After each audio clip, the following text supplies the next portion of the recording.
Good morning student. ਬੇਟਾ ਪਿਛਲੇ lecture ਦੇ ਵਿੱਚ ਬੇਟਾ ਅਸੀਂ ਡਿਸਕਸ ਕਰ ਰਹੇ ਸੀ ਕਿ ਸਾਡੇ ਕੋਲ ਇੱਕ ਪੋਜ਼ਿਟਿਵ ਚਾਰਜ ਹੈ, ਇੱਕ ਨੈਗੇਟਿਵ ਚਾਰਜ ਹੈ। ਪੋਜ਼ਿਟਿਵ ਚਾਰਜ ਦੇ ਨੀਅਰ ਪੋਟੈਂਸ਼ੀਅਲ ਜ਼ਿਆਦਾ ਹੁੰਦਾ ਹੈ ਤੇ ਨੈਗੇਟਿਵ ਚਾਰਜ ਦੇ ਨੀਅਰ ਜਿਹੜਾ ਬੇਟਾ ਉਹ ਪੋਟੈਂਸ਼ੀਅਲ ਘੱਟ ਹੁੰਦਾ ਹੈ। ਔਰ ਬੇਟਾ ਉਸ ਤੋਂ ਅੱਗੇ ਅਸੀਂ ਜਿਹੜੀ ਆ ਨੈਕਸਟ ਪੁਆਇੰਟ ਨੂੰ ਅਸੀਂ ਡਿਸਕਸ ਕਰਨਾ ਹੈ। What is the work done by the field in moving a small positive charge from Q to P। ਬੇਟਾ ਇੱਕ ਸਾਡੇ ਕੋਲ ਪੋਜ਼ਿਟਿਵ ਚਾਰਜ ਹੈ, ਇਹਨੂੰ ਬੇਟਾ Q to P ਲੈ ਕੇ ਜਾਣਾ ਹੈ। ਪੋਜ਼ਿਟਿਵ ਚਾਰਜ ਨੂੰ ਬੇਟਾ Q ਤੋਂ P ਵਾਲੇ ਪਾਸੇ ਲੈ ਕੇ ਜਾਣਾ ਹੈ ਤੇ ਉਹ ਵਰਕ ਡਨ ਬੇਟਾ ਕਿੰਨਾ ਹੋਏਗਾ। ਬੇਟਾ ਪਿੱਛੇ ਵੀ ਅਸੀਂ ਜਦੋਂ ਡਿਸਕਸ ਕੀਤਾ ਕਿ ਸਭ ਨਾਲੋਂ ਪਹਿਲਾਂ ਜਦੋਂ ਵੀ ਵਰਕ ਨਿਕਾਲਣਾ ਹੈ ਤੇ ਸਾਡਾ ਸਭ ਨਾਲੋਂ ਪਹਿਲਾਂ ਬੇਟਾ ਧਿਆਨ ਹੋਣਾ ਚਾਹੀਦਾ ਹੈ ਕਿ ਵਰਕ ਡਨ ਜਿਹੜਾ ਹੈ ਉਹ ਬਾਏ ਦਾ ਫੀਲਡ ਹੈ ਕਿ ਬਾਏ ਐਕਸਟਰਨਲ ਏਜੰਟ ਹੈ। ਬੇਟਾ here is work done by the field. ਤੇ ਬੇਟਾ ਅਸੀਂ ਫਾਰਮੂਲਾ ਪਿੱਛੇ ਵੀ ਡਿਸਕਸ ਕੀਤਾ ਸੀ ਪਿਛਲੇ ਲੈਕਚਰ 'ਚ। ਵਰਕ ਡਨ ਫਰੋਮ ਬੇਟਾ Q to P, ਇੱਥੇ Q ਆ ਜਾਏਗਾ ਬੇਟਾ P in taking a positive charge is equal to.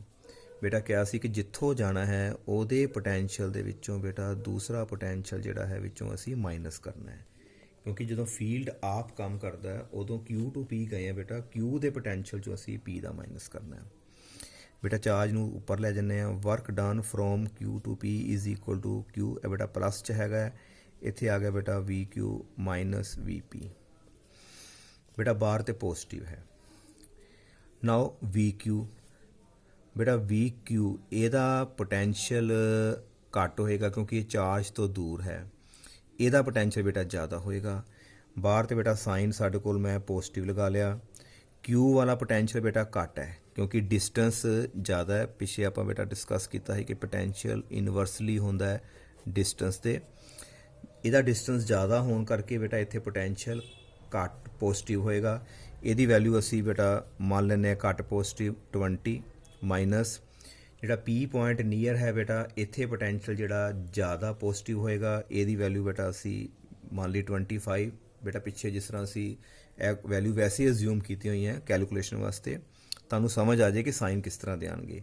ਤੇ ਬੇਟਾ ਬਾਹਰ ਆ ਗਿਆ ਪੋਜ਼ਿਟਿਵ ਤੇ ਮਲਟੀਪਲਾਈ ਬੇਟਾ ਇਹਦਾ ਜਿਹੜਾ ਸਾਈਨ ਆਏਗਾ ਉਹ ਨੈਗੇਟਿਵ ਆਏਗਾ ਕਿਉਂਕਿ 20 ਮਾਈਨਸ 25 ਇਟ ਵਿਲ ਬੀ -5। ਤੇ ਬੇਟਾ ਇੱਕ ਪਲੱਸ ਤੇ ਇੱਕ ਮਾਈਨਸ ਤੇ ਬੇਟਾ ਸਾਡਾ ਜਿਹੜਾ ਆਨਸਰ ਆਏਗਾ negative. It means work done from Q to B, it will be beta negative होएगा। हाँ जी बेटा clear। Now come to next problem। बेटा in next problem ਅਸੀਂ work done by external agency। बेटा ਇੱਥੇ by field ਸੀਗਾ, ਹੁਣ ਜਿਹੜਾ work ਹੈ बेटा by external agency ਹੈ।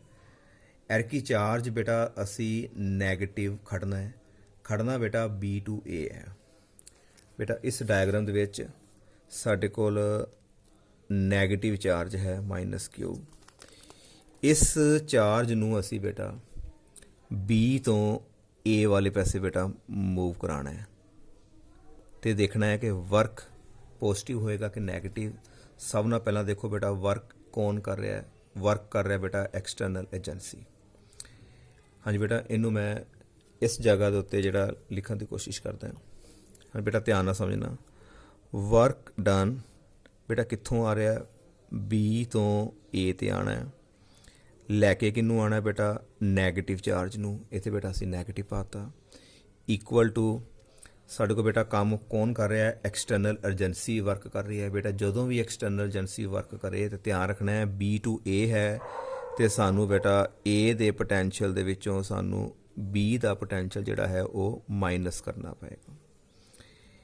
ਨਾ ਬੇਟਾ ਇਹਨੂੰ ਅਸੀਂ ਉੱਪਰ ਲੈ ਜਾਂਦੇ ਹਾਂ। ਬਾਹਰ ਆ ਗਿਆ ਬੇਟਾ -Q, ਇੱਥੇ ਆ ਗਿਆ ਬੇਟਾ VA ਮਾਈਨਸ VP।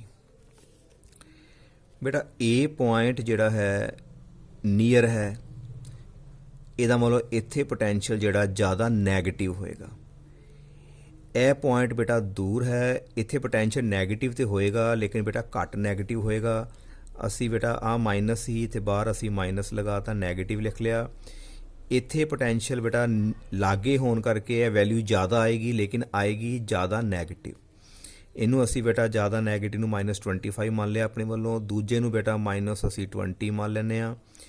ਤੇ ਬੇਟਾ ਇਹਨੂੰ ਜੇ ਹੱਲ ਕਰਦੇ ਹਾਂ -25 ਤੇ +20 ਹੋ ਜਾਏਗਾ।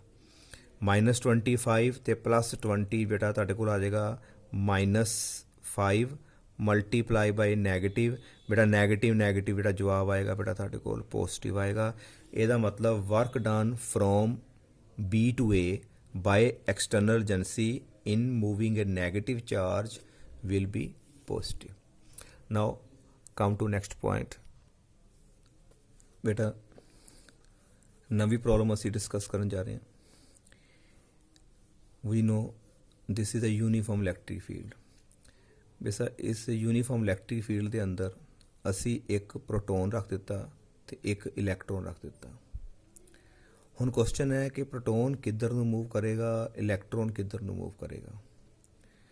ਬੇਟਾ ਜਿਹੜਾ ਪਿੱਛੇ ਅਸੀਂ ਇਲੈਕਟ੍ਰਿਕ ਫੀਲਡ ਵਾਲਾ ਜਿਹੜਾ ਚੈਪਟਰ ਆਪਾਂ ਡਿਸਕਸ ਕੀਤਾ ਸੀ, ਉਹਦੇ ਵਿੱਚ ਅਸੀਂ ਪੜ੍ਹਿਆ ਕਿ ਜਿਹੜਾ ਪੋਜ਼ਿਟਿਵ ਚਾਰਜ ਹੈ, ਜਿੱਧਰ ਨੂੰ ਬੇਟਾ ਇਲੈਕਟ੍ਰਿਕ ਫੀਲਡ ਹੁੰਦਾ ਹੈ ਤੇ ਪੋਜ਼ਿਟਿਵ ਚਾਰਜ ਵੀ ਬੇਟਾ ਉਹਦੇ ਡਾਇਰੈਕਸ਼ਨ ਵੱਲ ਹੀ ਜਿਹੜਾ ਉਹ ਮੂਵ ਕਰਦਾ, ਉੱਧਰ ਹੀ ਬੇਟਾ ਉਹਦੇ ਉੱਤੇ ਫੋਰਸ ਲੱਗਦੀ ਹੈ।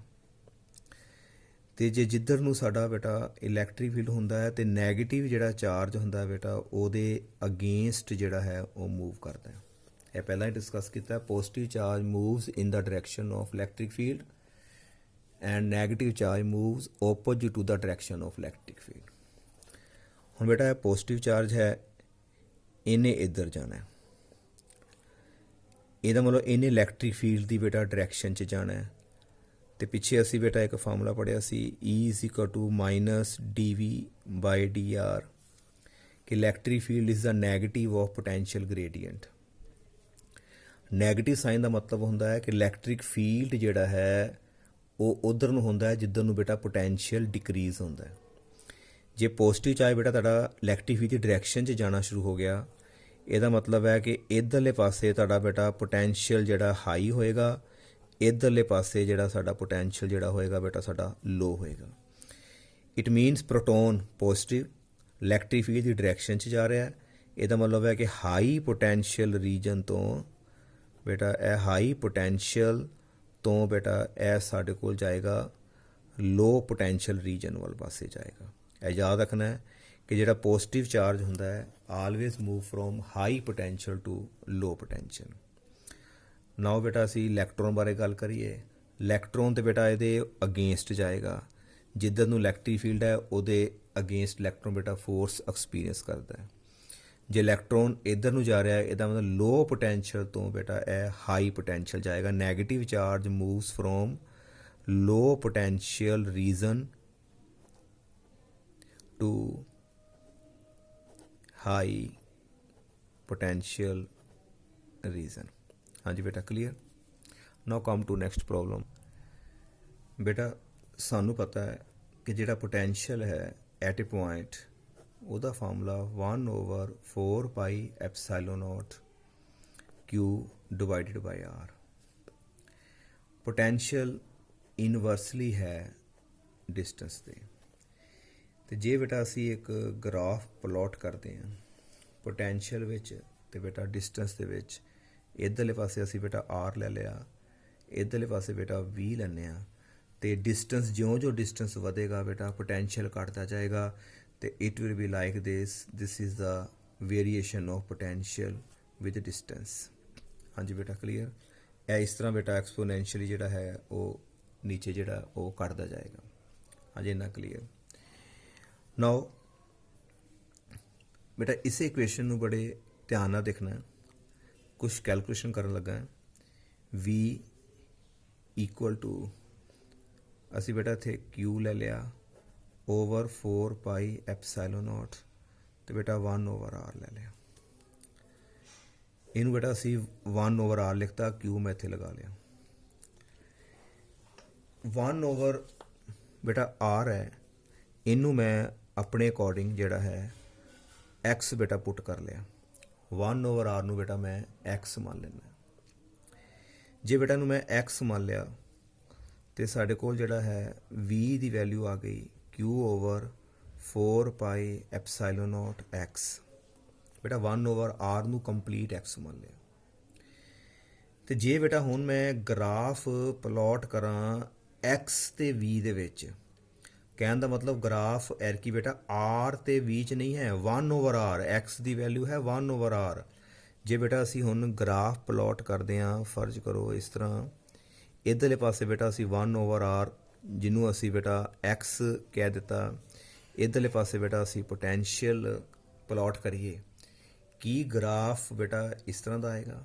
ਆਓ ਬੇਟਾ ਇਹਨੂੰ ਅਸੀਂ ਡਿਸਕਸ ਕਰਦੇ ਹਾਂ। ਪਹਿਲਾ ਗ੍ਰਾਫ ਸੀ v ਤੇ ਬੇਟਾ r ਵਿੱਚ, ਉਹ v ਤੇ r ਬੇਟਾ ਆਪਸ 'ਚ ਇਨਵਰਸਲੀ ਸੀ। ਹੁਣ ਅਸੀਂ ਬੇਟਾ ਗ੍ਰਾਫ ਪਲਾਟ ਕਰਨ ਲੱਗੇ ਹਾਂ v ਤੇ ਦੂਸਰਾ ਬੇਟਾ 1/r ਹੈ, ਉਹਨੂੰ ਅਸੀਂ ਟੋਟਲੀ x ਮੰਨ ਲਿਆ। ਬੇਟਾ v = q/4 πε0 x ਆ ਗਿਆ। ਬੇਟਾ ਚਾਰਜ ਜਿੰਨਾ ਵੀ ਹੈ ਫਿਕਸ ਹੈ। 4 πε0 ਦੀ ਬੇਟਾ ਜਿਹੜੀ ਹੈ ਸਾਡੀ ਜਿਹੜੀ ਵੈਲਿਊ ਹੈ ਇਹ ਵੀ ਬੇਟਾ ਕੌਂਸਟੈਂਟ ਹੈ। ਜੇ ਬੇਟਾ ਇਹ ਕੌਂਸਟੈਂਟ ਹੈ ਤੇ ਸਾਡੇ ਕੋਲ v ਇਹਦਾ ਮਤਲਬ ਪ੍ਰਪੋਰਸ਼ਨਲ ਟੂ ਸਾਡੇ ਕੋਲ ਬੇਟਾ x ਆ ਗਿਆ। ਜਿਹੜਾ v ਹੈ ਉਹ ਸਾਡੇ ਕੋਲ ਬੇਟਾ x ਦੇ ਪ੍ਰਪੋਰਸ਼ਨਲ ਹੋ ਗਿਆ।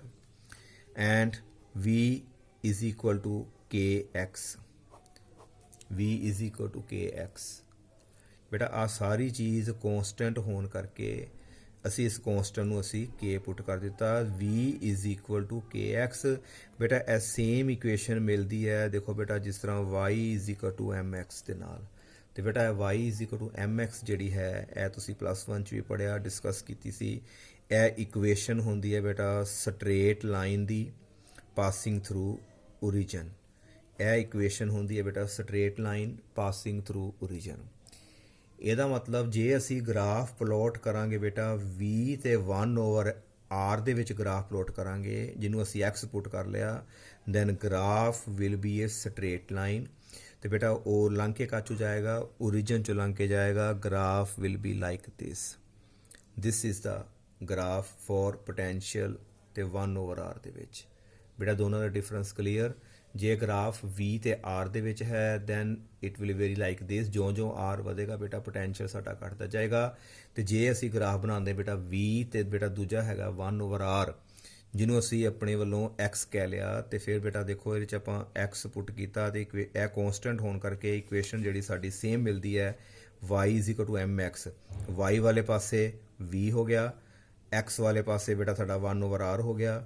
ਤੇ ਬੇਟਾ ਸਾਡਾ ਗ੍ਰਾਫ ਆਏਗਾ ਬਿਲਕੁਲ ਸਟਰੇਟ ਲਾਈਨ ਆਏਗਾ। ਤੇ ਬੇਟਾ ਇਹ ਜਿਹੜਾ ਗ੍ਰਾਫ ਆਇਆ ਇਹਦਾ ਬੇਟਾ ਜਿਹੜਾ ਸਲੋਪ ਹੈ ਬੇਟਾ ਆ ਜਿਹੜਾ ਸਲੋਪ ਜਿਹਨੂੰ ਅਸੀਂ tan θ ਦੇ ਅਕੋਰਡਿੰਗ ਅਸੀਂ ਨਿਕਾਲਦੇ ਹਾਂ, ਸਲੋਪ ਨਿਕਾਲਣ ਦਾ ਫਾਰਮੂਲਾ ਹੁੰਦਾ ਬੇਟਾ tan θ। ਇਹ ਸਲੋਪ ਸਾਨੂੰ ਬੇਟਾ ਇਹ k ਜਿਹਨੂੰ ਸਲੋਪ ਬੋਲਦੇ ਆ ਉਹ k ਬਾਰੇ ਦੱਸੇਗਾ। ਸਲੋਪ ਸਾਡਾ ਬੇਟਾ ਹੋਏਗਾ k ਦੇ ਇਕੁਅਲ, ਜਿਹਨੂੰ ਅਸੀਂ ਬੋਲਾਂਗੇ q/4 πε0। ਇਹ ਸਾਡੀ ਬੇਟਾ k ਦੀ ਵੈਲਿਊ ਆਏਗੀ। ਤੇ ਬੇਟਾ ਜਿਹੜਾ k ਹੈ ਜਿਹਦੇ 'ਚ 4 πε0 ਤੇ ਆਲਰੇਡੀ ਫਿਕਸ ਹੈ, ਇਹਦਾ ਮਤਲਬ ਸਲੋਪ ਸਾਨੂੰ ਬੇਟਾ ਚਾਰਜ ਦੀ ਮੈਗਨੀਟਿਊਡ ਬਾਰੇ ਦੱਸੇਗਾ। ਸਲੋਪ ਸਾਨੂੰ ਜਿਹੜਾ ਹੈ ਚਾਰਜ ਦੇ ਮੈਗਨੀਟਿਊਡ ਬਾਰੇ ਦੱਸੇਗਾ ਕਿ ਚਾਰਜ ਦਾ ਮੈਗਨੀਟਿਊਡ ਜ਼ਿਆਦਾ ਹੈ ਕਿ ਘੱਟ ਹੈ। ਜਿੰਨਾ ਇਹ ਸਲੋਪ ਜ਼ਿਆਦਾ ਹੋਏਗਾ, ਹੁਣ ਬੇਟਾ ਦੇਖੋ ਜਿਸ ਤਰ੍ਹਾਂ ਆਇਆ h ਸਲੋਪ, ਹੁਣ ਆ ਸਲੋਪ ਜਿਹੜਾ ਜ਼ਿਆਦਾ ਹੋ ਗਿਆ। ਜਿਉਂ ਸਲੋਪ ਵਧੇਗਾ ਇਹਦਾ ਮਤਲਬ ਹੈ ਕਿ ਸਾਡਾ q ਦੀ ਜਿਹੜੀ ਵੈਲਿਊ ਹੈ ਉਹ ਵੱਧਦੀ ਪਈ ਹੈ, ਕਿਉਂਕਿ ਆ ਤੇ ਬੇਟਾ ਥੱਲੇ ਫਿਕਸ ਹੀ ਹੈ ਨਾ। ਬੇਟਾ ਇਸ ਦੇ ਉੱਪਰ ਇਸੇ ਸਾਰੀ ਜਿਹੜੀ ਆ ਡਿਸਕਸ਼ਨ ਦੇ ਉੱਪਰ ਇੱਕ ਬੇਟਾ ਪ੍ਰੋਬਲਮ ਹੈ, ਉਹ ਮੈਂ ਤੁਹਾਨੂੰ ਨੈਕਸਟ ਪੇਜ ਤੇ ਕਰਵਾਉਣ ਜਾ ਰਿਹਾ। ਬੇਟਾ ਇਸ ਪ੍ਰੋਬਲਮ 'ਚ ਦੇਖੋ ਗ੍ਰਾਫ ਜਿਹੜਾ ਹੈ ਪੋਟੈਂਸ਼ੀਅਲ ਤੇ 1/r ਦੇ ਵਿੱਚ ਹੈ। ਪਿੱਛੇ ਅਸੀਂ ਡਿਸਕਸ ਕੀਤਾ ਜੇ ਗ੍ਰਾਫ ਪੋਟੈਂਸ਼ੀਅਲ ਤੇ ਬੇਟਾ 1/r ਵਿੱਚ ਹੋਏਗਾ ਤੇ ਗ੍ਰਾਫ ਜਿਹੜਾ ਆਏਗਾ ਬੇਟਾ ਸਟਰੇਟ ਲਾਈਨ ਆਏਗਾ। ਇਹਦੇ ਵਿੱਚ ਬੇਟਾ ਅਸੀਂ ਦੋ ਚਾਰਜਿਸ ਦੇ ਪੋਟੈਂਸ਼ੀਅਲ ਵੇਰੀਏਸ਼ਨ ਦੇ ਬੇਟਾ ਗ੍ਰਾਫ ਪਲਾਟ ਕੀਤੇ। ਇੱਕ ਚਾਰਜ q1 ਹੈ, ਇੱਕ ਚਾਰਜ ਬੇਟਾ ਸਾਡੇ ਕੋਲ q2 ਹੈ। ਸਭ ਨਾਲ ਬੇਟਾ ਪਹਿਲਾ ਕੁਐਸਚਨ ਤੇ ਆ ਹੈ, ਇਹਨਾਂ ਵਿੱਚੋਂ q1 ਤੇ q2 ਦੇ ਵਿੱਚੋਂ ਕਿਹੜਾ ਪੋਜ਼ਿਟਿਵ ਹੈ ਕਿਹੜਾ ਨੈਗੇਟਿਵ ਹੈ, ਕਿ ਦੋਨੋਂ ਪੋਜ਼ਿਟਿਵ ਨੇ, ਇਹਦੇ ਬਾਰੇ ਆਪਾਂ ਡਿਸਕਸ ਕਰੀਏ। ਬੇਟਾ ਜਿਹੜਾ ਆ ਗ੍ਰਾਫ ਹੈ ਇਹ ਪੋਜ਼ਿਟਿਵ ਪੋਟੈਂਸ਼ੀਅਲ ਵਾਲੇ ਪਾਸੇ ਆ ਰਿਹਾ ਹੈ। ਇਹ ਗ੍ਰਾਫ ਜਿਹੜਾ ਹੈ ਨੈਗੇਟਿਵ ਪੋਟੈਂਸ਼ੀਅਲ ਨੂੰ ਸ਼ੋ ਕਰੇ, ਕਿਉਂਕਿ ਬੇਟਾ ਨੀਚੇ ਨੂੰ ਹੈ। ਇਹਦਾ ਮਤਲਬ q1 ਜਿਹੜਾ ਹੈ ਇਹਦਾ ਸਾਈਨ ਪੋਜ਼ਿਟਿਵ ਆਏਗਾ, ਕਿਉਂਕਿ ਬੇਟਾ ਇਹਦਾ ਗ੍ਰਾਫ ਪੋਜ਼ਿਟਿਵ ਪੋਟੈਂਸ਼ੀਅਲ ਸ਼ੋ ਕਰ ਰਿਹਾ ਹੈ। ਤੇ q2 ਜਿਹੜਾ ਹੈ ਬੇਟਾ ਨੈਗੇਟਿਵ ਪੋਟੈਂਸ਼ੀਅਲ ਵਾਲੀ ਸਾਈਡ ਤੇ ਹੈ। q2 ਦਾ ਸਾਈਨ ਜਿਹੜਾ ਹੋਏਗਾ ਬੇਟਾ ਨੈਗੇਟਿਵ ਹੋਏਗਾ। ਬੇਟਾ ਤੁਹਾਨੂੰ ਕਲੀਅਰ ਹੋ ਗਿਆ। ਦੂਸਰਾ ਬੇਟਾ ਕੁਐਸਚਨ ਹੈ, ਇਹਨਾਂ ਦੋਨਾਂ ਦੇ ਵਿੱਚੋਂ ਕਿਸ ਚਾਰਜ ਦੀ ਵੈਲਿਊ ਜਿਹੜੀ ਹੈ ਉਹ ਜ਼ਿਆਦਾ ਹੈ। ਮੈਗਨੀਟਿਊਡ, ਅਸੀਂ ਨੈਗੇਟਿਵ ਪੋਜ਼ਿਟਿਵ ਨਹੀਂ ਦੇਖਾਂਗੇ, ਇਹ 'ਚ ਦੇਖਣਾ ਕਿ ਕਿਹੜੇ ਚਾਰਜ ਦਾ ਮੈਗਨੀਟਿਊਡ ਜ਼ਿਆਦਾ ਹੈ। ਪਿੱਛੇ ਅਸੀਂ ਬੇਟਾ ਡਿਸਕਸ ਕੀਤਾ ਸੀ ਕਿ ਇਹਦਾ ਜਿਹੜਾ ਸਲੋਪ ਹੁੰਦਾ ਹੈ ਗ੍ਰਾਫ ਦਾ, ਉਹ ਸਾਨੂੰ ਬੇਟਾ ਦੱਸਦਾ ਹੈ Q/4πε0। ਬੇਟਾ ਆ ਤੇ ਆਲਰੇਡੀ ਹੀ ਕੌਂਸਟੈਂਟ ਹੀ ਹੈ, ਇਹਦਾ ਮਤਲਬ ਹੈ ਕਿ ਸਲੋਪ ਜਿਹੜਾ ਹੈ Q ਦੇ ਪ੍ਰਪੋਰਸ਼ਨਲ ਹੈ। ਜਿੰਨਾ ਸਲੋਪ ਬੇਟਾ ਜ਼ਿਆਦਾ ਹੋਏਗਾ ਉਹਨਾਂ ਚਾਰਜ ਦਾ ਜਿਹੜਾ ਮੈਗਨੀਟਿਊਡ ਹੈ ਉਹ ਜ਼ਿਆਦਾ ਹੋਏਗਾ। ਤੇ ਬੇਟਾ ਸਲੋਪ ਅਸੀਂ ਟੈਨ ਥੀਟਾ ਤੋਂ ਨਿਕਾਲਦੇ ਹਾਂ। ਇਹਦਾ ਦੇਖਿਆ ਜਾਵੇ ਬੇਟਾ ਐਂਗਲ, ਤੇ ਇਹਦਾ ਐਂਗਲ ਦੇਖੋ, ਜਿਹੜਾ ਗ੍ਰਾਫ ਉੱਪਰ Q1 ਵਾਲਾ ਹੈ ਇਹਦਾ ਸਲੋਪ ਘੱਟ ਹੈ, ਤੇ ਬੇਟਾ ਇਹਦਾ ਸਲੋਪ ਜਿਹੜਾ ਹੈ ਜ਼ਿਆਦਾ ਹੈ। Q1 ਦਾ ਸਲੋਪ ਘੱਟ ਕਿਉਂ ਹੈ ਬੇਟਾ? ਇਹਨੇ ਐਂਗਲ ਘੱਟ ਬਣਾਇਆ, ਇਹਦਾ ਐਂਗਲ ਜ਼ਿਆਦਾ। ਜਿੰਨਾ ਐਂਗਲ ਜ਼ਿਆਦਾ ਹੋਏਗਾ ਟੈਨ ਥੀਟਾ ਦੀ ਵੈਲਿਊ ਜ਼ਿਆਦਾ ਹੁੰਦੀ ਹੈ। ਹੁਣ Q2 ਦਾ ਸਲੋਪ ਜ਼ਿਆਦਾ ਹੈ ਤੇ ਸਲੋਪ ਚਾਰਜ ਦੇ ਮੈਗਨੀਟਿਊਡ ਦੇ ਡਾਇਰੈਕਟਲੀ ਹੈ।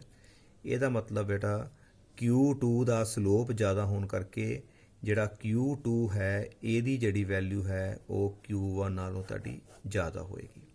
ਹਾਂਜੀ ਬੇਟਾ ਕਲੀਅਰ? ਬੇਟਾ ਇਹ 'ਚ ਮੈਂ ਕੁਐਸਚਨ ਜਿਹੜੇ ਮੈਂ ਲਿਖਦਾ ਨਹੀਂ ਪਿਆ, ਜਸਟ ਤੁਸੀਂ ਇਹਨਾਂ ਨੂੰ ਦੇਖੋ, ਬਾਅਦ 'ਚ ਤੁਸੀਂ ਬੇਟਾ ਬੁੱਕਸ ਵਿੱਚੋਂ ਤੁਸੀਂ ਜਿਹੜੇ ਕੁਐਸਚਨ ਨੂੰ ਡਿਸਕਸ ਕਰ ਸਕਦੇ ਜੇ। ਤੁਹਾਡਾ ਮੇਨ ਮਕਸਦ ਹੈ ਕਿ ਬੇਟਾ ਕਨਸੈਪਟ ਨੂੰ ਜਿਹੜਾ ਅਸੀਂ ਉਹ ਕਲੀਅਰ ਕਰਨਾ ਹੈ। ਹਾਂਜੀ ਬੇਟਾ clear? Now come to next problem. If electric field is 0 in certain region. ਬੇਟਾ ਕਿਤੇ ਸਪੇਸ ਵਿੱਚ ਸਾਡੇ ਕੋਲ ਇਲੈਕਟ੍ਰਿਕ ਫੀਲਡ 0 ਹੈ, then what will you say about potential in that region? ਕੀ ਉੱਥੇ ਪੋਟੈਂਸ਼ੀਅਲ ਵੀ 0 ਹੋਏਗਾ? ਇਹਦੇ ਬਾਰੇ ਅਸੀਂ ਬੇਟਾ ਡਿਸਕਸ ਕਰਨ ਜਾ ਰਹੇ ਹਾਂ, ਤੇ ਸਾਨੂੰ ਨਾਲ ਇੱਕ ਐਗਜ਼ਾਮਪਲ ਵੀ ਦੇਣੀ ਪਏਗੀ। ਬੇਟਾ ਸਾਨੂੰ ਇੱਕ ਮੇਨ ਫਾਰਮੂਲਾ ਪਤਾ ਹੈ ਕਿ ਇਲੈਕਟ੍ਰਿਕ ਫੀਲਡ ਨੂੰ ਅਸੀਂ ਐਕਸਪ੍ਰੈਸ ਕਰ ਸਕਦੇ ਹਾਂ ਨੈਗੇਟਿਵ ਆਫ ਦਾ ਪੋਟੈਂਸ਼ੀਅਲ ਗ੍ਰੇਡੀਐਂਟ। ਬੇਟਾ ਹੈ ਜੇ ਬੇਟਾ ਇਲੈਕਟ੍ਰਿਕ ਫੀਲਡ 0 ਹੈ ਤੇ ਇਹਦਾ ਮਤਲਬ ਹੋਇਆ ਸਾਡੇ ਕੋਲ, ਜੇ ਇਲੈਕਟ੍ਰਿਕ ਫੀਲਡ 0 ਹੈ ਇਹਦਾ ਮਤਲਬ dV/dr ਵੀ ਸਾਡੇ ਕੋਲ 0 ਹੋ ਗਿਆ ਬੇਟਾ। ਜੇ ਆ 0 ਹੈ ਤੇ ਸਾਰਾ ਵੀ 0 ਹੋ ਗਿਆ। ਜੇ ਬੇਟਾ ਆ ਚੀਜ਼ 0 ਆ ਗਈ, ਇਹਦਾ ਮਤਲਬ ਡਿਫਰੈਂਸ਼ੀਏਸ਼ਨ ਜਿਹੜੀ ਹੈ V ਦੀ 0 ਹੈ। ਦਿਸ ਇੰਪਲਾਈ ਬੇਟਾ ਜਿਹੜਾ V ਹੋਏਗਾ ਉੱਥੇ ਕੌਂਸਟੈਂਟ ਹੋਏਗਾ। ਇਹਦਾ ਮਤਲਬ ਜਿੱਥੇ ਇਲੈਕਟ੍ਰਿਕ ਫੀਲਡ 0 ਹੈ ਉੱਥੇ ਜ਼ਰੂਰੀ ਨਹੀਂ ਹੈ ਕਿ ਤੁਹਾਡਾ ਜਿਹੜਾ ਉੱਥੇ ਪੋਟੈਂਸ਼ੀਅਲ ਵੀ 0 ਹੋਵੇ, ਉੱਥੇ ਪੋਟੈਂਸ਼ੀਅਲ ਬੇਟਾ ਕੌਂਸਟੈਂਟ ਵੀ ਹੋ ਸਕਦਾ ਹੈ। ਹਾਂਜੀ ਬੇਟਾ ਕਲੀਅਰ? ਪਰ ਜੇ ਪੋਟੈਂਸ਼ੀਅਲ ਬੇਟਾ ਕਿਸੇ ਰੀਜ਼ਨ ਤੇ 0 ਹੈ ਉੱਥੇ ਬੇਟਾ ਇਲੈਕਟ੍ਰਿਕ ਫੀਲਡ ਜਿਹੜਾ ਹੈ ਉਹ ਪੱਕਾ 0 ਹੋਏਗਾ। ਆਓ ਬੇਟਾ ਇਹਦੀ ਜਿਹੜੀ ਹੈ ਐਗਜ਼ਾਮਪਲ ਅਸੀਂ ਦੇਖਦੇ ਹਾਂ ਨੈਕਸਟ ਪੇਜ ਤੇ। ਮੰਨ ਲਓ ਬੇਟਾ ਸਾਡੇ ਕੋਲ ਦੋ ਚਾਰਜਿਸ ਨੇ, ਇੱਕ Q, ਸੈਕੰਡ ਵੀ ਬੇਟਾ ਸੇਮ ਚਾਰਜ ਹੈ Q। ਦੋਨਾਂ ਦੇ ਬੇਟਾ ਸਾਈਨ ਵੀ ਜਿਹੜੇ ਨੇ ਉਹ ਬਿਲਕੁਲ ਜਿਹੜੇ ਨੇ ਸੇਮ ਨੇ। ਇਹਨਾਂ ਦਾ ਬੇਟਾ ਆ ਮਿਡ ਪੁਆਇੰਟ ਹੈ, ਬਿਲਕੁਲ ਸੈਂਟਰ। ਇੱਥੇ ਬੇਟਾ ਜੇ ਅਸੀਂ ਇਲੈਕਟ੍ਰਿਕ ਫੀਲਡ ਫਾਈਂਡ ਆਊਟ ਕਰੀਏ, ਇਲੈਕਟ੍ਰਿਕ ਫੀਲਡ ਸਾਡੀ ਬੇਟਾ ਇੱਕ ਵੈਕਟਰ ਕੁਆਂਟਿਟੀ ਹੈ। ਜੇ ਇੱਥੇ ਇਲੈਕਟ੍ਰਿਕ ਫੀਲਡ ਦੇਖੀਏ, ਇੱਥੇ ਮੰਨ ਲਓ ਡਿਸਟੈਂਸ ਬੇਟਾ A ਹੈ, ਕਿਉਂਕਿ ਇਹ ਮਿਡ ਪੁਆਇੰਟ ਹੈ ਤੇ ਬੇਟਾ ਆਹ ਡਿਸਟੈਂਸ ਵੀ ਸਾਡਾ A ਹੋਏਗਾ, ਇਹ O ਮਿਡ ਪੁਆਇੰਟ ਹੈ। ਇੱਥੇ ਜਿਹੜਾ ਬੇਟਾ ਇਲੈਕਟ੍ਰਿਕ ਫੀਲਡ ਜੇ ਨਿਕਾਲਦੇ ਹਾਂ ਤੇ ਸਾਡੀ ਇਲੈਕਟ੍ਰਿਕ ਫੀਲਡ ਦੀ ਵੈਲਿਊ ਪੋਜ਼ਿਟਿਵ ਚਾਰਜ ਦੀ radially outward it will belong this side, ਤੇ ਉਹ ਵੈਲਿਊ ਬੇਟਾ ਆਏਗੀ 1/4πε0 Q/r², ਕਿਉਂਕਿ electric field inversely proportional to square of distance vary ਕਰਦਾ ਹੈ। ਤੇ ਬੇਟਾ ਜੇ ਦੂਸਰਾ ਚਾਰਜ ਦੇਖੀਏ ਉਹ ਵੀ ਸੇਮ ਹੈ, ਪੋਜ਼ਿਟਿਵ ਹੈ, ਉਹਦੀ ਇਲੈਕਟ੍ਰਿਕ ਫੀਲਡ ਵੀ ਜਿਹੜਾ ਰੇਡੀਅਲੀ ਆਊਟਵਰਡ ਹੋਏਗਾ ਇਸ ਪੁਆਇੰਟ ਤੇ ਉਹਦੀ ਵੈਲਿਊ ਬੇਟਾ ਸੇਮ ਹੋਏਗੀ। ਇਹ ਦੋਨੋਂ ਫੀਲਡ ਬੇਟਾ ਇਕੁਅਲ ਤੇ ਓਪੋਜਿਟ ਹੋਣ ਕਰਕੇ ਇੱਕ ਦੂਸਰੇ ਦੇ ਇਫੈਕਟ ਨੂੰ ਬੇਟਾ ਕੈਂਸਲ ਕਰਨਗੇ, ਤੇ ਬੇਟਾ ਸਾਡਾ ਇੱਥੇ ਨੈਟ ਜਿਹੜਾ ਹੈ ਉਹ ਫੀਲਡ ਸਾਡਾ ਬੇਟਾ ਆਏਗਾ ਜੀ 0 ਆਏਗਾ। ਇਹਦਾ ਮਤਲਬ ਕਿ ਆਹ ਸਪੇਸ ਵਿੱਚ ਆਹ ਪੁਆਇੰਟ ਹੋ ਗਿਆ ਜਿੱਥੇ ਸਾਡਾ ਬੇਟਾ ਇਲੈਕਟ੍ਰਿਕ ਫੀਲਡ ਜਿਹੜਾ ਹੈ ਉਹ 0 ਹੈ, ਕਿਉਂਕਿ ਇਲੈਕਟ੍ਰਿਕ ਫੀਲਡ ਵੈਕਟਰ ਹੈ, ਇਹਨਾਂ ਨੂੰ ਬੇਟਾ ਸਿੱਧਾ ਸਿੰਪਲੀ ਐਡ ਨਹੀਂ ਕਰ ਸਕਦੇ, ਇੱਥੇ ਡਾਇਰੈਕਸ਼ਨ ਨੂੰ ਕਾਊਂਟ ਕਰਨਾ ਪੈਂਦਾ ਹੈ। ਜੇ ਬੇਟਾ ਇਸੇ ਪੁਆਇੰਟ ਦੇ ਉੱਤੇ ਬੇਟਾ ਅਸੀਂ ਪੋਟੈਂਸ਼ੀਅਲ ਨਿਕਾਲਦੇ ਹਾਂ, ਜੇ ਪੋਟੈਂਸ਼ੀਅਲ ਨਿਕਾਲੀਏ, ਪੋਟੈਂਸ਼ੀਅਲ ਦਾ ਫਾਰਮੂਲਾ 1/4πε0 Q/r, ਤੇ ਬੇਟਾ ਇਹਦਾ ਇੱਥੇ ਪੋਟੈਂਸ਼ੀਅਲ ਪੋਜ਼ਿਟਿਵ, ਇਹਦਾ ਵੀ ਇੱਥੇ ਪੋਟੈਂਸ਼ੀਅਲ ਬੇਟਾ ਪੋਜ਼ਿਟਿਵ, ਕੋਈ ਅਸੀਂ ਐਰੋ ਨਹੀਂ ਬਣਾਉਣੀ ਕਿਉਂਕਿ ਪੋਟੈਂਸ਼ੀਅਲ ਜਿਹੜਾ ਹੈ ਬੇਟਾ ਇੱਕ ਸਕੇਲਰ ਹੈ।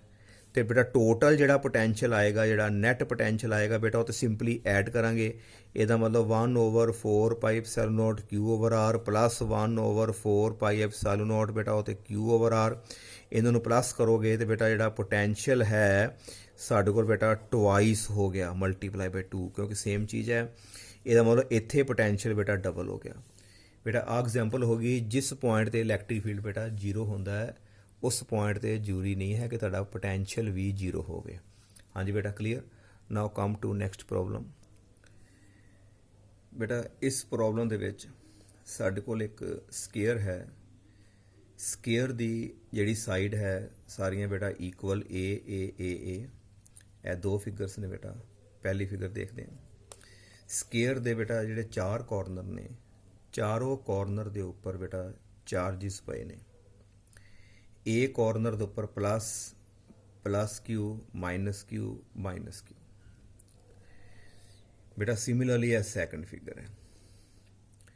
ਕੁਐਸਚਨ ਆ ਹੈ, ਆ ਬੇਟਾ ਇਹਦਾ ਸੈਂਟਰ ਹੈ। ਅਸੀਂ ਸੈਂਟਰ ਦੇ ਉੱਤੇ ਬੇਟਾ ਪੋਟੈਂਸ਼ੀਅਲ ਨਿਕਾਲਣਾ ਹੈ ਇਹ ਦੋਨੋਂ ਫਿਗਰ ਦਾ। ਦੋਨੋਂ ਫਿਗਰਸ ਨੂੰ ਬੇਟਾ ਧਿਆਨ ਨਾਲ ਦੇਖੋ, ਇਹ ਵੀ ਸਕੇਅਰ ਹੈ, ਆ ਵੀ ਸਕੇਅਰ ਹੈ, ਦੋਨਾਂ ਦੀ ਸਾਈਡਾਂ ਵੀ ਬੇਟਾ ਏ ਹੈ। ਸੈਂਟਰ ਦੇ ਉੱਪਰ ਹੀ ਅਸੀਂ ਪੋਟੈਂਸ਼ੀਅਲ ਨਿਕਾਲਣਾ ਹੈ। ਬੜੇ ਚਾਰਜਿਸ ਦੀ ਜਿਹੜੀ ਪੋਜੀਸ਼ਨ ਹੈ ਉਹ ਚੇਂਜ ਕਰਤੀ।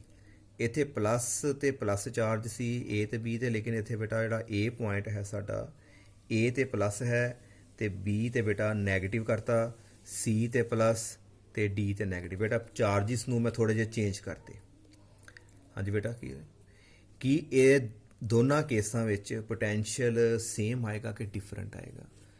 ਬੇਟਾ ਆਨਸਰ ਜਿਹੜਾ ਆਏਗਾ ਉਹ ਪੋਟੈਂਸ਼ੀਅਲ ਦੀ ਵੈਲਿਊ ਸੇਮ ਆਏਗੀ, ਕਿਉਂਕਿ ਬੇਟਾ ਜਿਹੜਾ ਪੋਟੈਂਸ਼ੀਅਲ ਹੈ ਉਹ ਸਕੇਲਰ ਕੁਆਂਟੀਟੀ ਹੈ। ਸਿੰਪਲ ਅਸੀਂ ਬੇਟਾ ਪੋਟੈਂਸ਼ੀਅਲ ਨੂੰ ਐਡ ਹੀ ਕਰਨਾ ਹੈ। ਬੇਟਾ ਸਕੇਅਰ ਦਾ ਜਿਹੜਾ ਸੈਂਟਰ ਹੈ ਇਹਦਾ ਜਿਹੜੇ ਮਰਜ਼ੀ ਕਾਰਨਰ ਤੋਂ ਬੇਟਾ ਜਿਹੜਾ ਡਿਸਟੈਂਸ ਨਿਕਾਲੀਏ ਨਾ, ਇਹ ਡਿਸਟੈਂਸ ਜਿੱਥੋਂ ਮਰਜ਼ੀ ਦੇਖੋ ਆ ਸੇਮ ਹੋਏਗਾ।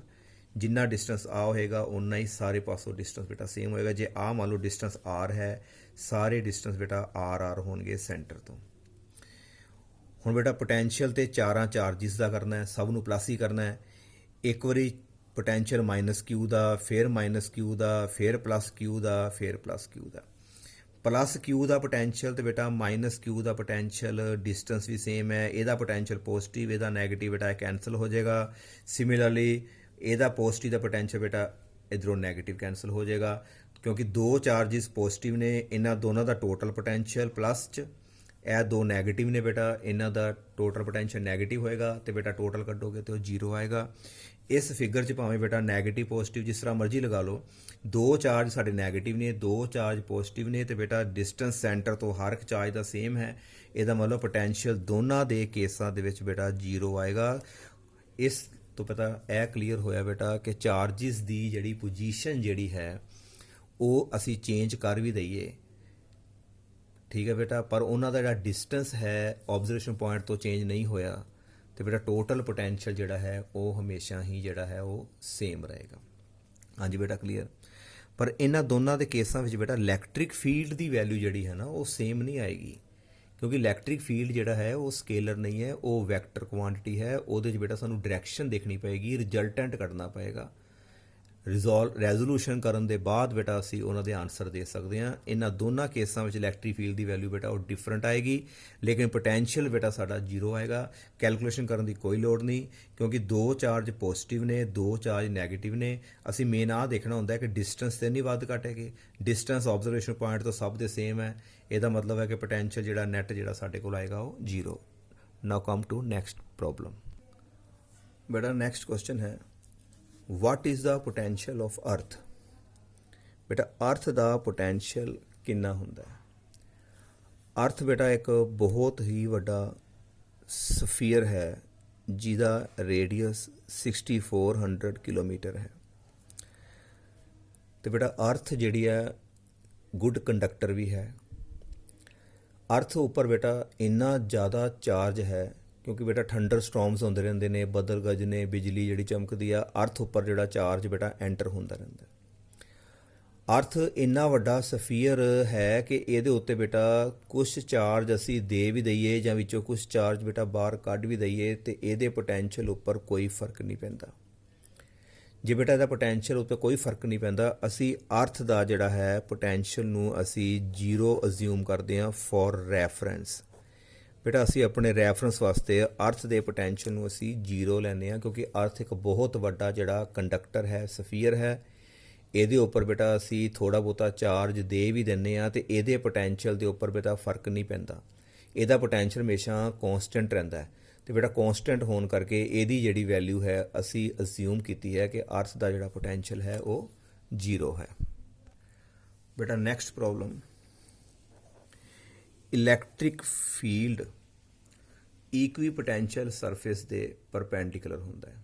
ਇਹ ਆਲਰੇਡੀ ਡਿਸਕਸ ਕੀਤਾ ਕਿ electric field equipotential surface ਦੇ ਪਰਪੈਂਡੀਕੂਲਰ ਕਿਉਂ ਹੈ। ਬੇਟਾ ਜਿਹੜਾ ਇਕੁਈ ਪੋਟੈਂਸ਼ੀਅਲ ਸਰਫੇਸ ਹੁੰਦਾ ਹੈ ਉਹਦੇ ਉੱਪਰ ਜੇ ਅਸੀਂ ਇਹ ਦੋ ਪੁਆਇੰਟ ਲੈਂਦੇ ਹਾਂ ਬੇਟਾ A ਤੇ B, ਤੇ ਬੇਟਾ ਇਹਨਾਂ ਦੋਨਾਂ ਦੇ ਵਿੱਚ ਜਿਹੜਾ ਪੋਟੈਂਸ਼ੀਅਲ ਡਿਫਰੈਂਸ ਹੁੰਦਾ ਹੈ VA ਮਾਈਨਸ VB ਬੇਟਾ ਉਹ ਜ਼ੀਰੋ ਹੁੰਦਾ ਹੈ। ਜਿਹੜਾ ਇਕੁਈ ਪੋਟੈਂਸ਼ੀਅਲ ਸਰਫੇਸ ਹੈ ਉਹਨਾਂ ਦੇ ਉੱਤੇ ਜਿਹੜੇ ਮਰਜ਼ੀ ਦੋ ਪੁਆਇੰਟ ਲੈ ਲਓ, ਜਿੱਥੇ ਮਰਜ਼ੀ ਲੈ ਲਓ, ਉਹਨਾਂ ਦੋਨਾਂ ਦੇ ਉੱਤੇ ਜਿਹੜਾ ਪੋਟੈਂਸ਼ੀਅਲ ਦਾ ਬੇਟਾ ਡਿਫਰੈਂਸ ਹੈ ਉਹ ਤੁਹਾਡੇ ਕੋਲ ਜ਼ੀਰੋ ਹੈ। ਬੇਟਾ ਜੇ electric field equipotential surface ਦੇ ਪਰਪੈਂਡੀਕੂਲਰ ਨਾ ਹੁੰਦਾ, ਮੰਨ ਲਓ ਇਹ ਇਸ ਡਾਇਰੈਕਸ਼ਨ 'ਚ ਹੈ electric field, equipotential surface ਤੇ ਕਿਸੇ ਐਂਗਲ ਤੇ ਹੈ, ਤੇ ਬੇਟਾ ਇੱਧਰ ਨੂੰ ਫਿਰ ਇੱਕ ਕੰਪੋਨੈਂਟ ਆਉਣਾ ਸੀ, ਉਹ ਕੰਪੋਨੈਂਟ ਆਉਣਾ ਸੀ ਤੁਹਾਡਾ ਬੇਟਾ E cos θ। ਇਹਦਾ ਮਤਲਬ ਬੇਟਾ ਇਕੁਈ ਪੋਟੈਂਸ਼ੀਅਲ ਸਰਫੇਸ ਉੱਪਰ ਇਲੈਕਟ੍ਰਿਕ ਫੀਲਡ ਹੋਣਾ ਸੀ, ਇਕੁਈ ਪੋਟੈਂਸ਼ੀਅਲ ਸਰਫੇਸ ਉੱਪਰ ਇਲੈਕਟ੍ਰਿਕ ਫੀਲਡ ਹੋਣਾ ਸੀ। ਪਰ ਇਲੈਕਟ੍ਰਿਕ ਫੀਲਡ ਬੇਟਾ ਉਧਰ ਨੂੰ ਜਾਂਦਾ ਹੈ ਜਿੱਧਰ ਨੂੰ ਪੋਟੈਂਸ਼ੀਅਲ ਬੇਟਾ ਡਿਕਰੀਜ਼ ਹੁੰਦਾ ਹੈ। ਜਿਹੜਾ ਅਸੀਂ ਇਹ ਫਾਰਮੂਲਾ ਪੜ੍ਹਿਆ -dV/dr, ਇਸ ਫਾਰਮੂਲੇ ਦੇ ਅਕੋਰਡਿੰਗ ਇਲੈਕਟ੍ਰਿਕ ਫੀਲਡ ਦੀ ਡਾਇਰੈਕਸ਼ਨ ਉਧਰ ਹੁੰਦੀ ਹੈ ਜਿੱਧਰ ਨੂੰ ਪੋਟੈਂਸ਼ੀਅਲ ਬੇਟਾ ਡਿਕਰੀਜ਼ ਹੁੰਦਾ ਹੈ। ਜੇ ਇਕੁਈ ਪੋਟੈਂਸ਼ੀਅਲ ਸਰਫੇਸ ਉੱਪਰ ਬੇਟਾ ਇਲੈਕਟ੍ਰਿਕ ਫੀਲਡ ਹੁੰਦਾ ਤੇ ਇਹਦਾ ਮਤਲਬ ਹੈ ਕਿ A ਪੁਆਇੰਟ ਤੇ B ਪੁਆਇੰਟ ਦੇ ਬੇਟਾ ਪੋਟੈਂਸ਼ੀਅਲ ਦੇ ਵਿੱਚ ਫਰਕ ਹੋਏਗਾ। A ਪੋਟੈਂਸ਼ੀਅਲ ਜ਼ਿਆਦਾ ਹੋਏਗਾ B ਵਾਲੇ ਨਾਲੋਂ, ਪਰ ਸਰਫੇਸ ਦਾ ਬੇਟਾ ਇਕੁਈ ਪੋਟੈਂਸ਼ੀਅਲ ਹੈ, ਇਹਨਾਂ ਦੋਨਾਂ ਦਾ ਪੋਟੈਂਸ਼ੀਅਲ ਡਿਫਰੈਂਸ ਤੇ ਜ਼ੀਰੋ ਹੈ। ਇਹਦਾ ਮਤਲਬ ਇਸ ਪਾਸੇ ਕੋਈ ਵੀ ਇਲੈਕਟ੍ਰਿਕ ਫੀਲਡ ਨਹੀਂ ਹੋਏਗਾ, ਇੱਧਰ ਇਲੈਕਟ੍ਰਿਕ ਫੀਲਡ ਤਾਂ ਨਹੀਂ ਹੋਏਗਾ ਜੇਕਰ ਬੇਟਾ ਆਹ ਇਲੈਕਟ੍ਰਿਕ ਫੀਲਡ ਇਹਦੇ ਪਰਪੈਂਡੀਕੂਲਰ ਹੋਏਗਾ। ਐਂਗਲ ਕਹਿਣ ਦਾ ਮਤਲਬ ਸਾਡਾ 90, ਇੱਥੇ ਬੇਟਾ ਜੇ 90 ਭਰੋਗੇ ਤੇ cos 90 ਦੀ ਵੈਲਿਊ ਹੋ ਜਾਏਗੀ ਸਾਡੀ ਜ਼ੀਰੋ ਹੋ ਜਾਏਗੀ। ਹਾਂਜੀ ਬੇਟਾ ਕਲੀਅਰ। ਇਕੁਈ ਪੋਟੈਂਸ਼ੀਅਲ ਸਰਫੇਸ ਤੇ ਹਮੇਸ਼ਾ ਇਲੈਕਟ੍ਰਿਕ ਫੀਲਡ ਪਰਪੈਂਡੀਕੂਲਰ ਹੁੰਦਾ ਹੈ, ਕਿਉਂਕਿ ਜੇ ਪਰਪੈਂਡੀਕੂਲਰ ਨਾ ਹੋਇਆ ਤੇ ਕੋਈ ਨਾ ਕੋਈ ਕੰਪੋਨੈਂਟ ਜਿਹੜਾ ਇਲੈਕਟ੍ਰਿਕ ਫੀਲਡ ਦਾ ਇਕੁਈ ਪੋਟੈਂਸ਼ੀਅਲ ਸਰਫੇਸ ਦੇ ਅੰਦਰ ਆ ਜਾਏਗਾ, ਤੇ ਇਕੁਈ ਪੋਟੈਂਸ਼ੀਅਲ ਸਰਫੇਸ 'ਚ ਇਲੈਕਟ੍ਰਿਕ ਫੀਲਡ ਐਗਜ਼ਿਸਟ ਕਰਨ ਦਾ ਮਤਲਬ ਹੈ ਕਿ ਸਾਡੇ ਕੋਲ ਪੋਟੈਂਸ਼ੀਅਲ ਦੇ ਵਿੱਚ ਡਿਫਰੈਂਸ ਹੈ। ਹਾਂਜੀ ਬੇਟਾ clear. Now come to next problem. ਬੇਟਾ ਨੈਕਸਟ ਕੁਐਸਚਨ ਹੈ, what does Q1 plus Q2 equal to 0 represents। Q1 plus Q2 ਬੇਟਾ ਜੇ 0 ਦੇ ਇਕੁਅਲ ਹੈ ਇਹਦਾ ਕੀ ਮਤਲਬ ਹੈ। ਬੇਟਾ ਜੇਕਰ Q1 plus Q2 equal to 0 ਹੈ ਇਹਦਾ ਮਤਲਬ ਬੇਟਾ Q1 equal to minus Q2। ਦੋਨੋਂ ਚਾਰਜਿਸ ਦਾ ਮੈਗਨੀਟਿਊਡ ਬੇਟਾ ਇਕੁਅਲ ਹੋਏਗਾ। ਜੇ ਇੱਕ ਚਾਰਜ ਫਰਜ਼ ਕਰੋ Q ਹੈ ਤੇ ਇਹਦਾ ਮਤਲਬ ਬੇਟਾ ਦੂਸਰਾ ਵੀ ਸਾਡੇ ਕੋਲ Q ਹੋਏਗਾ, ਪਰ ਵਿੱਚ ਮਾਈਨਸ ਦਾ ਮਤਲਬ ਹੈ ਕਿ ਦੋਨਾਂ ਦੇ ਜਿਹੜੇ ਬੇਟਾ ਸਾਈਨ ਜਿਹੜੇ ਹੋਣਗੇ ਓਪੋਜਿਟ ਹੋਣਗੇ। ਦੋਨੋਂ ਚਾਰਜਿਸ ਇਕੁਅਲ ਹੋਣਗੇ ਤੇ ਓਪੋਜਿਟ ਹੋਣਗੇ। ਬੇਟਾ ਆ ਤੇ ਇਕੁਅਲ ਹੋ ਗਿਆ ਤੇ ਬੇਟਾ ਆ ਸਾਡੇ ਕੋਲ ਓਪੋਜਿਟ ਹੋ ਗਿਆ। ਇਹਦਾ ਮਤਲਬ Q1 plus Q2 is equal to 0 ਦਾ ਮਤਲਬ ਹੈ ਕਿ ਸਾਡੇ ਕੋਲ ਇੱਕ ਅਰੇਂਜਮੈਂਟ ਹੈ ਬੇਟਾ, ਸਾਡੇ ਕੋਲ ਕਾਹਦਾ, ਉਹ ਡਾਈਪੋਲ ਹੈ। ਇਹਦਾ ਮਤਲਬ Q1 plus Q2 is equal to 0 represents an arrangement of dipole। ਬੇਟਾ ਜਿਹੜਾ ਡਾਈਪੋਲ ਹੁੰਦਾ ਹੈ ਉਹਦੇ ਉੱਪਰ ਤੁਹਾਨੂੰ ਪੁੱਛਿਆ ਜਾਵੇ ਕਿ ਨੈਟ ਚਾਰਜ ਕਿੰਨਾ ਹੁੰਦਾ ਹੈ। ਨੈਟ ਚਾਰਜ ਕਰਨਾ ਹੈ -Q ਤੇ +Q, ਤੇ ਬੇਟਾ ਨੈਟ ਚਾਰਜ ਡਾਈਪੋਲ ਦਾ ਕਿੰਨਾ ਹੁੰਦਾ ਹੈ, 0 ਹੁੰਦਾ ਹੈ। ਹਾਂਜੀ ਬੇਟਾ clear. Now come to next problem. ਬੇਟਾ ਇਸ ਪ੍ਰੋਬਲਮ 'ਚ ਤੁਸੀਂ ਦੇਖ ਰਹੇ ਬੇਟਾ ਸਾਡੇ ਕੋਲ ਹੋਰੀਜੈਂਟਲ ਲਾਈਨਸ ਨੇ, ਇੱਕ ਦੂਸਰੇ ਦੇ ਪੈਰਲਲ ਹੈ। ਤੇ ਸਾਨੂੰ ਲੱਗਦਾ ਜਿਸ ਤਰ੍ਹਾਂ ਬੇਟਾ ਫੀਲਡ ਯੂਨੀਫਾਰਮ ਹੈ, ਲੇਕਿਨ ਥੱਲੇ ਜਾ ਕੇ ਦੇਖੋ ਲਾਈਨਸ ਜਿਹੜੀਆਂ ਨੇ ਉਹਨਾਂ 'ਚ ਸਪੇਸਿੰਗ ਘਟ ਗਈ। ਇਹ ਲਾਈਨਸ ਦੀ ਕਰਾਊਡਿੰਗ ਜ਼ਿਆਦਾ ਹੋ ਗਈ, ਇੱਥੇ ਫੀਲਡ ਬੇਟਾ ਸਟਰੋਂਗ ਹੋ ਗਿਆ।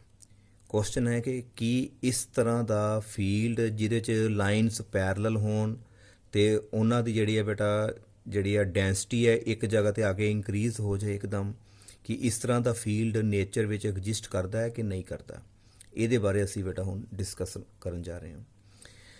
ਬੇਟਾ ਸਾਨੂੰ ਪਤਾ ਹੈ ਕਿ ਜਦੋਂ ਵੀ ਇਲੈਕਟ੍ਰਿਕ ਫੀਲਡ ਦੇ ਅੰਦਰ ਅਸੀਂ ਬੇਟਾ ਕਲੋਜ਼ਡ ਪਾਥ ਵਿੱਚ ਜਿਹੜਾ ਵਰਕ ਕਰਦੇ ਹਾਂ ਤੇ ਉਹ ਵਰਕ ਜਿਹੜਾ ਹੁੰਦਾ ਹੈ ਬੇਟਾ 0 ਹੁੰਦਾ ਹੈ। ਮੰਨ ਲਓ ਆ A ਤੋਂ B ਗਏ ਬੇਟਾ, ਫਿਰ B ਤੋਂ C ਤੋਂ ਬੇਟਾ ਅੱਗੇ D, ਇਸ ਤਰ੍ਹਾਂ ਬੇਟਾ ਕਲੋਜ਼ਡ ਪਾਥ ਵਿੱਚ ਬੇਟਾ ਵਰਕ ਕਰੀਏ ਤੇ ਸਾਡਾ ਬੇਟਾ ਇਲੈਕਟ੍ਰਿਕ ਫੀਲਡ ਵਿੱਚ 0 ਆਉਣਾ ਚਾਹੀਦਾ ਹੈ। ਬੇਟਾ BC ਤੇ AB ਵਿੱਚ ਦੇਖਿਆ ਜਾਵੇ ਬੇਟਾ ਤੇ ਡਿਸਪਲੇਸਮੈਂਟ ਤੇ ਇਲੈਕਟ੍ਰਿਕ ਫੀਲਡ ਇੱਧਰ ਹੈ, ਤੇ ਲਾਈਨ ਇੰਟੈਗਰਲ ਬੇਟਾ ਸਾਡੇ ਕੋਲ E ਵੈਕਟਰ ਡਾਟ DL ਦੇ ਵਿੱਚ ਗੱਲ ਕਰੀਏ ਤੇ EDL cos 90, ਇੱਧਰ ਨੂੰ ਡਿਸਟੈਂਸ ਆ ਰਿਹਾ ਬੇਟਾ ਤੇ ਇੱਧਰ ਨੂੰ ਸਾਡੀ ਜਿਹੜੀ ਹੈ ਉਹ ਇਲੈਕਟ੍ਰਿਕ ਫੀਲਡ ਹੈ ਤੇ cos 90 ਕਰਕੇ ਬੇਟਾ 0। ਇਹਨਾਂ ਦਾ ਟੋਟਲ ਜਿਹੜਾ ਵਰਕ ਹੈ ਬੇਟਾ A ਤੋਂ ਆਪਣਾ D ਤੋਂ A ਵਾਲਾ ਵੀ 0 ਹੈ ਤੇ ਬੇਟਾ ਸਾਡੇ ਕੋਲ B ਤੋਂ C ਵਾਲਾ ਵਰਕ ਵੀ 0 ਹੈ ਬੇਟਾ, ਤੇ ਕਲੀਅਰ। ਪਰ ਬੇਟਾ ਜਿਹੜਾ A ਤੋਂ B ਇੱਥੇ ਇਲੈਕਟ੍ਰਿਕ ਫੀਲਡ ਬੇਟਾ ਘੱਟ ਹੈ, C ਤੋਂ D ਇੱਥੇ ਇਲੈਕਟ੍ਰਿਕ ਫੀਲਡ ਬੇਟਾ ਜ਼ਿਆਦਾ ਹੈ।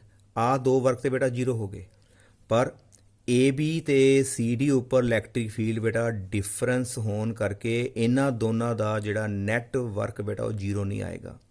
ਜੇ ਇੱਥੇ ਇਲੈਕਟ੍ਰਿਕ ਫੀਲਡ ਤੇ ਬੇਟਾ ਇੱਥੇ ਇਲੈਕਟ੍ਰਿਕ ਫੀਲਡ ਸੇਮ ਹੁੰਦਾ ਤੇ ਫਿਰ ਅਸੀਂ ਕਹਿ ਸਕਦੇ ਕਿ ਦੋਨੋਂ ਵਰਕ ਇਕੁਅਲ ਤੇ ਆਪੋਜਿਟ ਨੇ ਤੇ ਬੇਟਾ 0 ਹੋ ਜਾਂਦੇ ਸੀ। ਪਰ ਇੱਥੇ ਇਲੈਕਟ੍ਰਿਕ ਫੀਲਡ ਬੇਟਾ ਘੱਟ ਹੈ, ਇੱਥੇ ਇਲੈਕਟ੍ਰਿਕ ਫੀਲਡ ਸਟਰੋਂਗ ਹੋਣ ਕਰਕੇ ਜਿਹੜਾ ਸਾਡਾ ਬੇਟਾ ਟੋਟਲ ਜਿਹੜਾ ਵਰਕ ਹੋਏਗਾ ਨਾ ਉਹ ਬੇਟਾ ਜਿਹੜਾ ਟੋਟਲ ਵਰਕ ਹੈ ਨੈਟ ਜਿਹੜਾ ਵਰਕ ਕਲੋਜ਼ਡ ਪਾਥ ਦਾ ਉਹ ਬੇਟਾ ਜਿਹੜਾ ਵਰਕ ਹੈ ਇਜ਼ ਨਾਟ ਇਕੁਅਲ ਟੂ 0। ਤੇ ਬੇਟਾ ਜੇ ਉਹ 0 ਦੇ ਇਕੁਅਲ ਨਹੀਂ ਹੈ ਤੇ ਇਹਦਾ ਮਤਲਬ ਅਸੀਂ ਕਹਿ ਸਕਦੇ ਹਾਂ ਕਿ ਇਸ ਤਰ੍ਹਾਂ ਦਾ ਬੇਟਾ ਜਿਹੜਾ ਫੀਲਡ ਹੈ ਉਹ ਨੇਚਰ ਵਿੱਚ ਐਗਜ਼ਿਸਟ ਨਹੀਂ ਕਰ ਸਕਦਾ। ਹਾਂਜੀ ਬੇਟਾ ਕਲੀਅਰ।